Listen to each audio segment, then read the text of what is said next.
Hi, this is Miguel. Gaganapan ko ang karakter ni Kidlat. Si Kidlat ay isang binatang mapagmahal sa magulang. Siya ay madiskarte.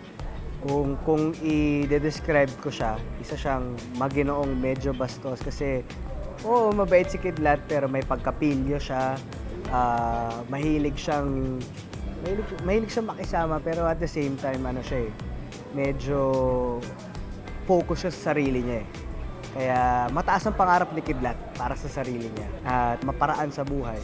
Kokoy De Santos po, bilang si Christian Kulot Canlas. Siya ang veteran sa juvie, sa Boys Town. At mabilidad, tech-savvy siya, so mahilig siya sa magkukutingting sa mga gadget, ganyan. Pero syempre sa kasamang palad, nasa Boys Town siya, bawal ang gadget. So abangan nyo kung anong mga gagawin niya.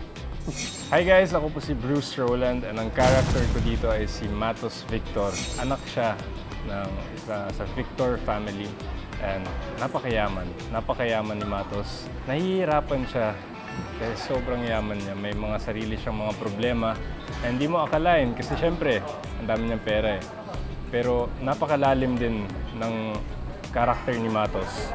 Ang dami niyang pinagdadaanan. So mapupunta din siya sa mga batang Riles, sa Riles mismo. And makikita niyo ang character development ni Matos. Gusto niya ng revenge eh. Hindi ko na lang sabihin kung revenge saan. Abangan niyo po yun. Ako si Rahil D. Birria and ang pangalan ng character ko is Sig Borja. Sig is short for Siga. Siga yung character ko sa mga batang Riles. Pero sa totoong buhay, hindi naman ako siga. Mabait naman akong tao. Sa una, binubuli ko sila ni Dagul at si Kidlat, si Tonyo at si Miguel. Then eventually, magkakasama kami sa kulungan at maging tropa-tropa kami doon. Pero siga pa rin ako. Yun yung personality ng character.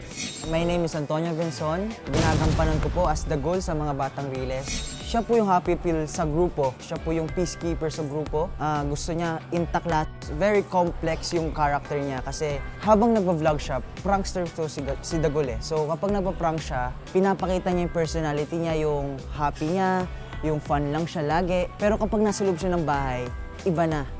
Kaya vino-vocal ko po sa mga lahat ng tao yung mental health issue. Marami ako natutunan sa character ko. Parang ako nga sa totoong buhay eh. Parang nagagampanan ko na sa totoong buhay. Kasi kapag nasa labas ako ng bahay, ang happy-happy ko, ang joyful ko. Pero sa loob ng bahay, parang ang quiet ko.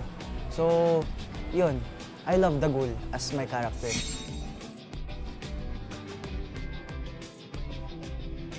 Ang tunay na matapang, pumipili ng laban. Barkada Gula na!